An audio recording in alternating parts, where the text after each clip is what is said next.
Hey, Ghost Machine fans, this one's for you.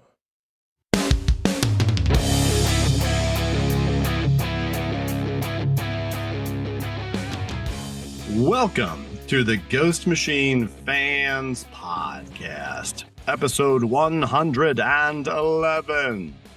The $1 Trillion Kid is making his rounds between a family from the future in the Pacific Northwest, some otherworldly visitors down yonder in Gatlinburg, Tennessee, and the eternal struggle between heaven and hell erupting in New York. This affluent adventurer's tale is bound to be chock full of unbelievable new characters. I'm Nick, and as always, I'm joined by my partner in crime, Snoggle. My dear, how do you do? I'm feeling unbelievable. Yeah. Are you feeling like a trillionaire? Unfortunately, no. But if you could feel like a trillionaire measured in the wealth of happiness that your family brings you, then absolutely. That's unlimited. Unlimited. Yes. And to kick things off, as usual, we have a shout out of unlimited gratitude for some new friends that are strangers on the internet. And that's the accounts on Instagram, Ronin Jedi. Now that's spelled just the way it sounds, but in case you don't know, it's Ronin, like the samurai without a lord or whatever, and Jedi, like the Star Wars thing. So RoninJedi.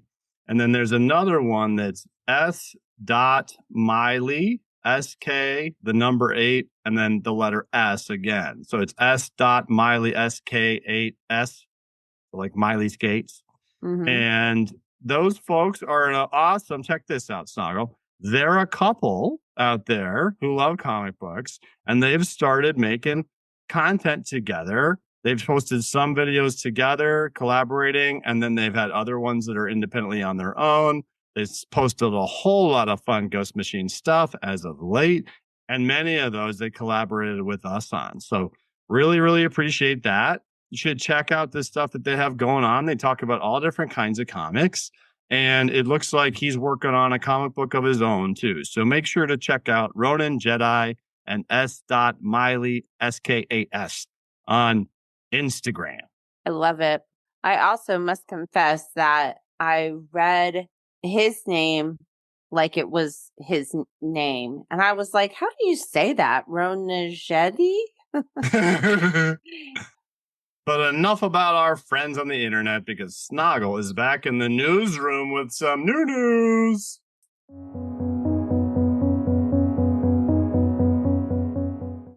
So Ghost Machine has a fun new segment they're running on Instagram called Throwdown Thursday, where they pit two different characters against each other from the various universes.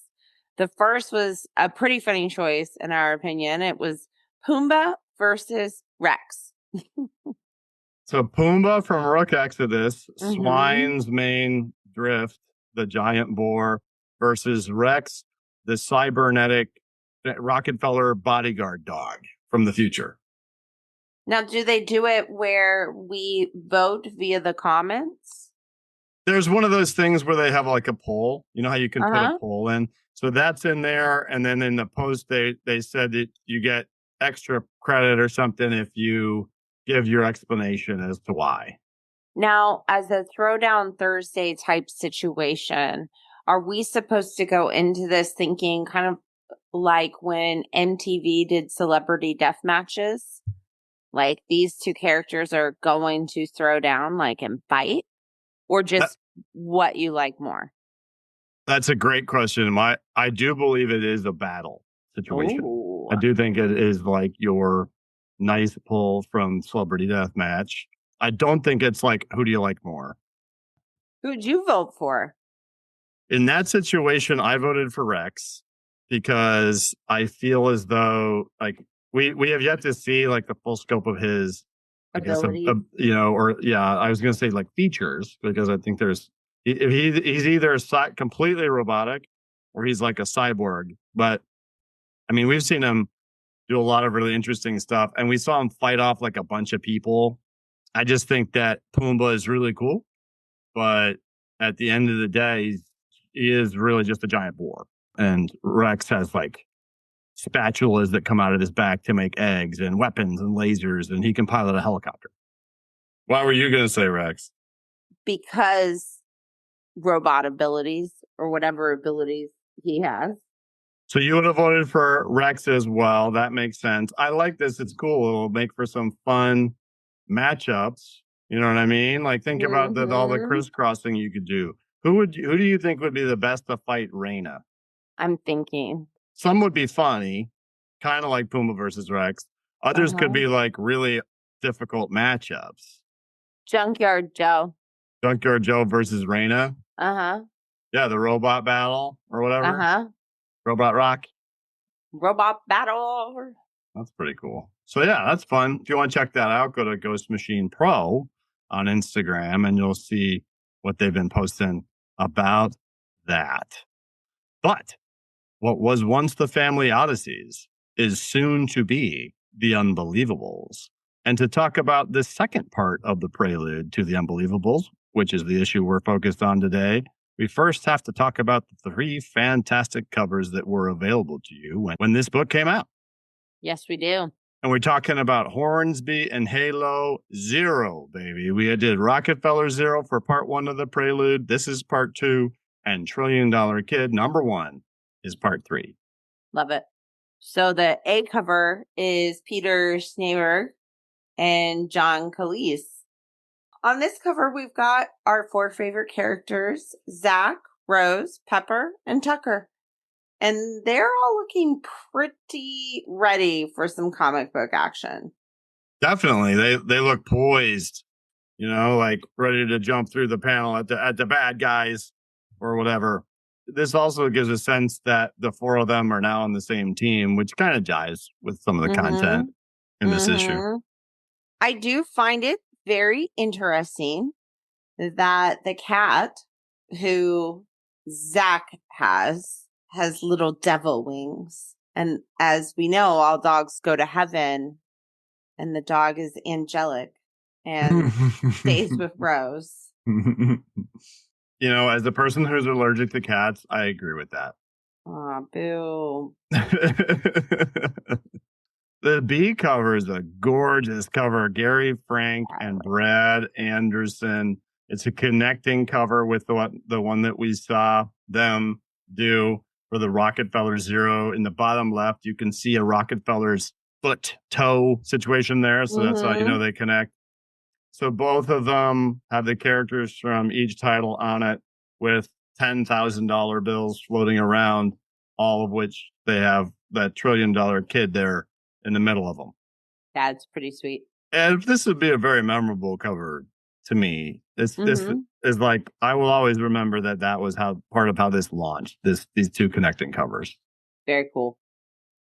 And Brian Hitch out of left field. Him and his wraparound covers that are so good. I know, like you got to be a dedicated artist to be like, yeah, I'll do a variant cover. I'll still do wraparound though. Like that's the real deal. You know, I wouldn't hold it against him at all if he only did that on Redcoat. And like next time I talk to him, that's something I want to remember to say like, hey, you know, like you put a lot into that. And it always helps tell the story more. Yeah. Death on this cover, standing like on one side of it, that skull looking absolutely fantastic. And then you've got, what is that called? A sickle? Scythe. So close. It is close. The sickle's the smaller one. And that I love how he drew the adjudicator. Yeah. Just love it. Love it, love it, love it. And they actually kind of look a little bit like adolescents, more like adolescents here than younger folks. And I dig that too. Did you notice how he put the parents in the background and like Rose's parents are looking on fondly and Zach's parents are like bothered because they have to look behind them or whatever. Yeah. Like there's so much little stuff that it means a lot to me that is there for the people who are reading it. this may be somebody's first comic, like we often mention, but it wouldn't like I would get a sense of that to an extent if I just saw the imagery, which says a lot about Brad. Yeah. But I would also I wouldn't know the history, the picture of it. It's just, it means a lot to people that devote a lot of time and money to their hobby. Because when you see stuff like that, it means that the brand, the creator, the whatever is targeting the business that they already have. And they want that business to know, like, come on over here for the warm and fuzzy because it's just getting better, baby. And it's not just about new readers. Now, obviously, we want 100 million new readers and all the things, but I just appreciate Ghost Machine's ability to do that because I feel like a lot of comics nowadays sacrifice those types of things for, the sake of just being a really easy read or whatever. Mm-hmm. No, it's good stuff. So those are the 3 fantastic covers that were available to you upon the date of this wonderful issue's release, which makes this your official spoiler pause for Hornsby and Halo ZERO.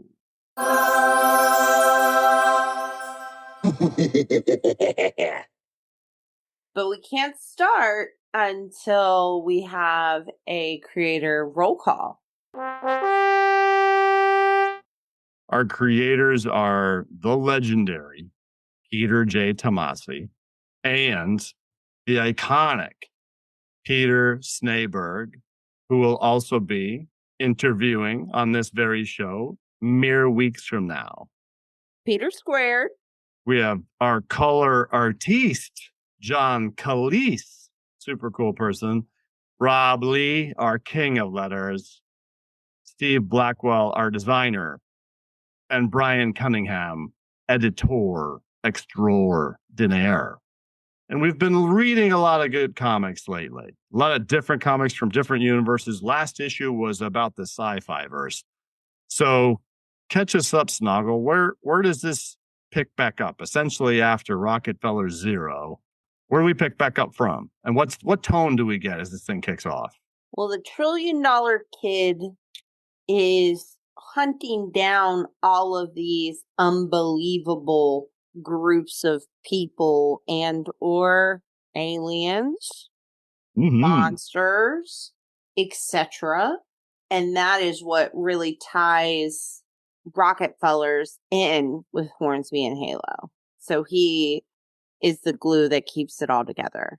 But his parents were the ones who were looking into all these unbelievable people first.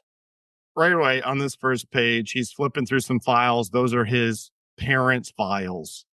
Mm-hmm. And he mentions the Rockefellers in the Pacific Northwest. He mentions Hornsby and Halo in New York. But there's a panel with aliens in sunning chairs. And like they got a cooler, a beer, and they got like a mobile home behind them or something. Jupiterians, they crash landed in Gatlinburg, Tennessee. Like, I just stopped there. I was like, wait a minute. Because but what's funny is it says one of them was talking to the other one about needing to brew more beer. So who knows? My theory is they ended up crash landing on Earth and then they found like the things we indulge in and they liked it better and they just stayed in Gatlinburg. I genuinely hope that is the case. And that Gatlinburg, Tennessee was the pool that aliens needed to be like, yeah, this place is all right. I love Gatlinburg. I know. It's the Midwest vacation hotspot. Yeah, it is. If you're unaware, Ghost Machine fans, Gatlinburg, Tennessee is where like Dolly World was when Dolly Parton had a theme park. And it's where you can go and roller coasters through the hills and stuff and like that kind of touristy stuff. And our family goes there probably every other year. You can go camping and whatnot. But it's an awesome call out from the United States that's well known from that Unbelievables map. Mm-hmm. Because that one said invaders, y'all. And it had the Cracker Barrel-ish logo. Yeah, I'm very excited about that. It looks funny. I do like how when they transitioned away from that first intriguing page, though, they have this beautiful, like, this is probably one of my favorite Peter Snaberg pages, this 2-page spread. And it's that night with the biker gang Mm-hmm. and Beazle and the other angel are in the background and all that. And I just think it's super cool. I especially think Zach looks cool holding the bike up. Yeah. And I like the way he draws zombies. And I like the demon horns. Like, there's some aspects of this that are really good for Peter. And we'll talk more about that. His history of drawing things like this as well when he's on the show. Yeah, I'm super excited for that conversation. And he says straight up that his parents called beings like this that are sometimes hunted, sometimes used, none of them having it easy. My parents called them the Unbelievables. And that's just the few he says he knows about. And but here's my question. I was under the impression, I didn't realize his parents were living, but he says that he's doing this because he wants to find the person or the being who might hold the key to saving my mom and dad. So maybe they're trapped somewhere. Did we learn this yet? No, we haven't. Okay. And then he kind of goes back on it, or maybe it's all just stories. Maybe the Unbelievables don't really exist. So this is at the beginning of him investigating whatever his parents were investigating. It's zero. It's ground zero. It's poetic, though, because he wraps it up by saying that he isn't ordinary and he feels like he could be one of the Unbelievables because he's on an odyssey of, his own, just the same as them. And like, that makes me think of like Odysseus, but either way, like, a lengthy journey and a tale. So that's kind of like saying like, hey, this was going to be front and center. There's going to be a lot more, and this character is going to tie a lot together. Yeah. But that's like my transition noise that I imagine, like if this were a TV show, and then it like fading to Zach sitting at the window at the prison, or I guess the jail, talking to his parents through the phone window. Deal. Once again, being treated like crap by the two worst humans on the planet. Super bad people, right? And because there's no sense. It's all about like even telling him he should have blown off school to come see them earlier, and as opposed to waiting for the weekend. Like, they don't even ask how he is. They're not really like, they're like foul to the point of probably like having narcissistic personality disorder or whatever, sociopath, or like that might be the term. Who knows? What do I know? But they're like, that's the horrible level that we've been reminded to many, many times. But they're also more worried. They don't ask about him at all, but they ask how much business they've lost, aka how many people in town have died since they've been in jail. And then they suggest that he speak to the judge about how upset he is that he doesn't have his parents. So that's the reprehensible thing about that, is they recognize the lack of that by asking him to do that. Like, I know it's just like another part for the course for us, but when you really think about that, that's pretty messed up, because it's not just like they are insensitive, messed up people, and that's just the way they're going to be. They know that would be a better way if they know that he should be upset that he doesn't have his parents. The mom. See if you can convince the next bereaved customer to leave their deceased loved ones in our fridge until we get back. I know. The lack of empathy is wild. Well, and it is pretty funny because he transforms. He like has a brief I wonder, there's probably a term for this. Like when somebody has that brief daydream and then it comes back to reality, because that's something you see in a lot of media. You know what I mean? Because it gives you this page where he transforms and they're, I guess kind of proud of him, and he breaks them out and flies them away. And I think it's hilarious. He says it's Shawshank Redemption time, but that's just him spacing out. And it's like, well, that's interesting. He daydreams that. Why does he want to help them? You'd think he would daydream like having better parents or something, but he still daydreams like helping them. He does say I should just let you both stew in here, but unfortunately, you're my parents. Hold tight. Yeah. And I guess they have like a stash in a grave somewhere. So they're suggesting that he go check that out. And then, as we've seen in many of the issues, it's here's Zach's story. So here's Rose's story. And parallel, and I think what's kind of, this doesn't seem to get old for me because we see this will happen a lot. And it's kind of like, I will dig it more as they become closer and closer and do more things as a team against whatever bad. Mm-hmm. Because then it's kind of like always tongue in cheek that she's gonna end up doing slightly bad things. Because in this case, she's making this massive like stew or soup or whatever for the homeless and the people coming for the free meals at the shelter.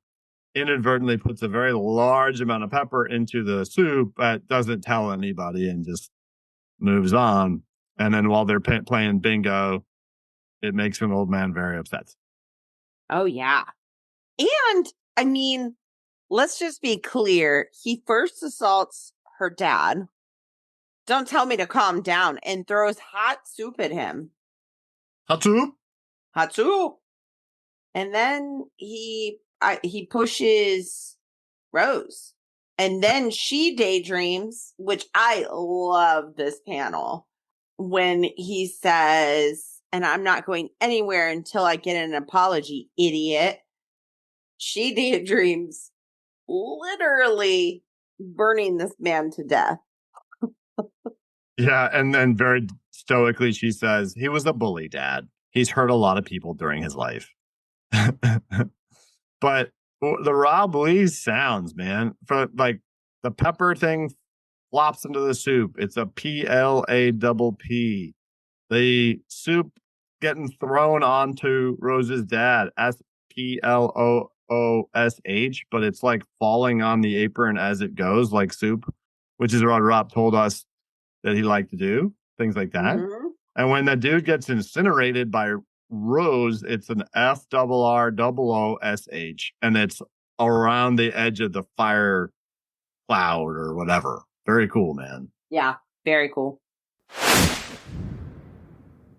And then he escorts that dude out, but they do have a conversation about it, and she admits what happened, but he's like forgiving, nice guy, and says, don't do that again, and just admit it next time. We can make more soup, or make it not so spicy. And then our two main characters really unite. Is she waiting? Do they meet in a cemetery, or is she? Yeah, they're in the cemetery. Yeah, because I'm going to assume, I don't know if he actually is going to go do that thing for his parents. But it looks as though he just got dropped off to her and she's waiting for him in the cemetery or for whatever reason. So, she wanted to talk before they went home because he's been staying at her house. So it looks like he's gonna, right? Because what you're saying is I'm back home living with them instead of at your house after they're in jail for another week. But a lot can happen in a week. And when they've had conversations in the past, although this seems to be a more mature conversation, a more like back and forth conversation, because they'll usually kind of have these moments where they're like, oh my gosh, it happened to you too. Oh my gosh. And then they got, a distraction that's like an otherworldly being or like a subway or, whatever. And I like the character development happening here. Mm-hmm. And they do talk about Sydney, but Zach is basically like, nah, don't worry about him. He left us high and dry with no goodbye, no nothing. And that's what prompts, after all this time, for the cat to talk. Yeah, Sydney didn't hit you with everything.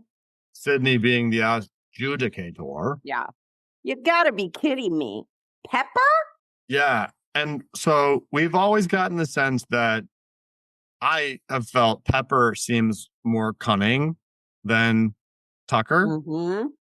or more evil or more smarter or whatever. But when we originally saw their bios, both of them were way older than any human ever becomes. And the lettering that Rob chose for Pepper's voice is the letters of a pet, like a fun pet, right? Yeah, but I wonder if that's to indicate like their voices aren't exactly normal, Yeah, probably not. you know? Tucker, all this time you could speak.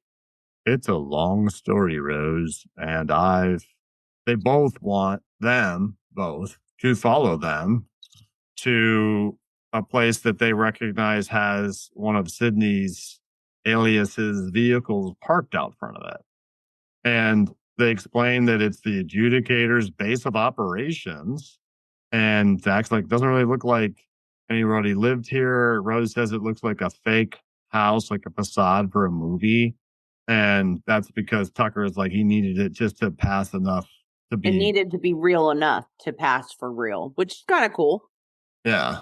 But he does have like a tapestry on the wall that looks like him in his transformation. Like looks like in the corners, it has some sort of being that looks like him. But then behind it, there's this elaborate picture collage, kind of like when somebody's watching, like in a movie, like we discover there's like dozens of photos of the Hornsby and the Halo families and documenting their life together. Continues the conversation with Tucker and Pepper. And essentially, so Sydney's job was to watch them and make sure all was going according to plan. He took his job seriously, and so do their pets. Because now they're like, we got to speed this up. You guys need some information because who knows where Sydney is, but here's the highborn stone. In the freezer. Yeah. So, and they're like, this is, like you said, this is expedited to a certain extent. And I dig that. But they very quickly letting them know Sydney's been watching you your whole life. It's all good. Now there's this glowing green pyramid in the freezer. And why we keep it in the freezer, I don't know. And they say perfect hiding place. Yeah, no, nobody's looking in there. And it's something that only the two of them can really access. It's like an archive of their birth and more. And Sydney was preparing it for them. And then they touch it and they get a vision of all the things that happened. Yeah. And this is a nice playback for people new to this universe. It is really a zero because it's like he came from heaven, she came from hell. They had to make a truce. Like, it is a good backstory. It is. And I think that especially a zero issue is a good time to do that, because even if I've read it, but I don't mind this catch up. And I also don't mind knowing that while it is for the reader's education, it also is what the two main characters now understand. Yeah. And that's pretty detailed. I know we already hated his parents, but truly when they just want the kid as a tax deductible and to look like a family-owned business. Right, because it transitions to what happens to them on Earth, how Rose ends up with these super compassionate and empathetic people, and Zach ends up with people that want a tax credit. And they were like using him to proposing on social media. And it's like, people like that, so why not just be nice to the kid too? Like, it would make it easier to get what you want. Like, that's how vile they are. I like this where you, Rose, learned love without fear while never fully understanding the fear you might bring others. And she goes to look in her fish tank and all the fish are afraid of her. Right, like they're backed into the corner. Terrifying demon girl, we can sense your infernal power. Mm-hmm. Yeah, and Zach is just in like a room with virtually nothing but Pepper and a blankie. But then he can turn on the light. He's like, well, I'm afraid of the dark. I'll just make light. Right. And so the parents have no sense of where the children came from. They just both adopted children because they wanted to, and for various very different reasons.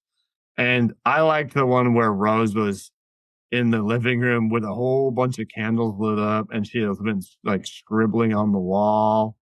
And her dad is just like, okay. And he's cool about it. And he just says, that's a very beautiful drawing. We're going to blow out all these huge fire hazards.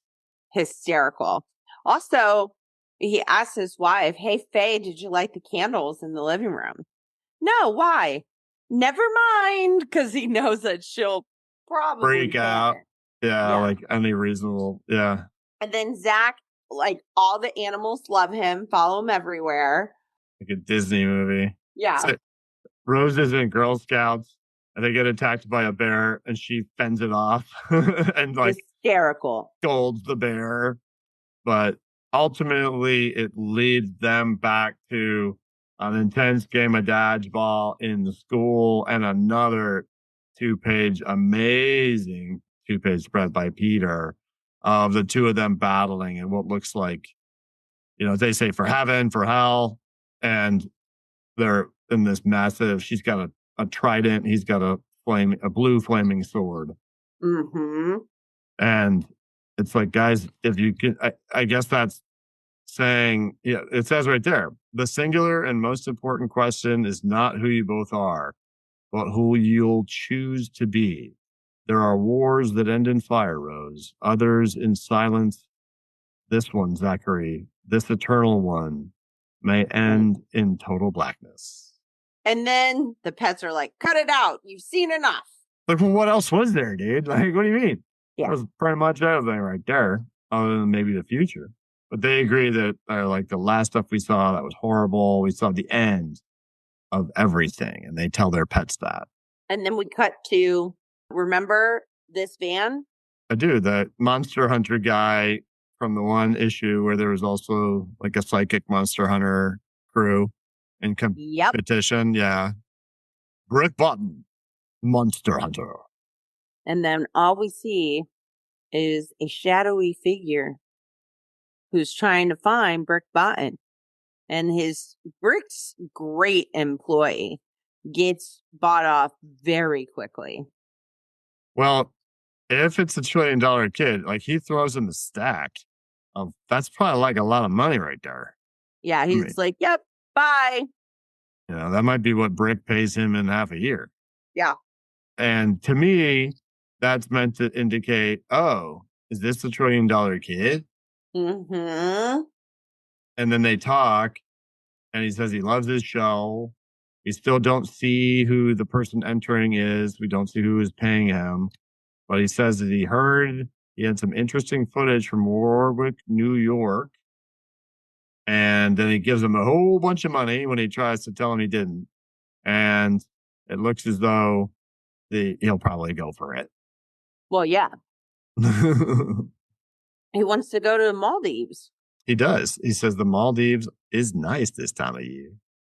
And it says the Unbelievables crossover event continues in the Rockefeller Zero and the $1 trillion Kid #1. That's because the $1 trillion Kid #1 is next. So you can essentially read this and Rockefeller Zero in parallel, but I feel like they both point to the $1 trillion Kid #1 as the final part of the prelude. Yeah, I think this is pretty cool. Very, very cool. And there's a preview for the Ghost Machine official guidebook issue 3, all about the Unbelievables, the adjudicator to Zachary Halo. And that book's also already out on the stands. So you got to go swoop it up. And this really great 2-page, all by Yvonne, with the Ghost Machine's first ever crossover event, $1 trillion Kid 1, Hornsby and Halo 14, Rockefeller's 13, $1 trillion Kid 2 is that event. Available at comic stores everywhere. Yeah, it's super exciting. Invaders, y'all. Oh, because you saw the map. They got the map in the back of here, yeah. So really liked this. This was one of my favorite issues of this series. I love the series, but I just liked it. And I like to see their relationship develop and it about be about them surviving both this age Yeah.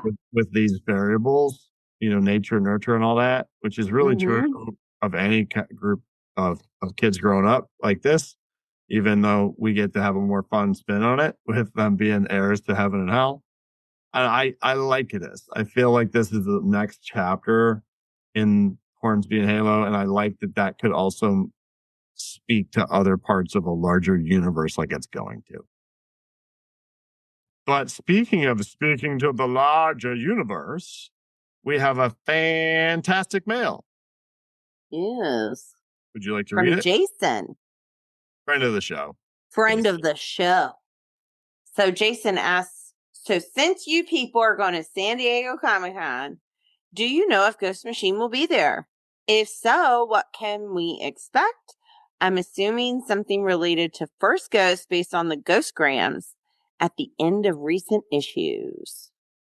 Well, San Diego Comic-Con, we are going to that. We're going to be there, for the whole duration of it. We're going to come and go.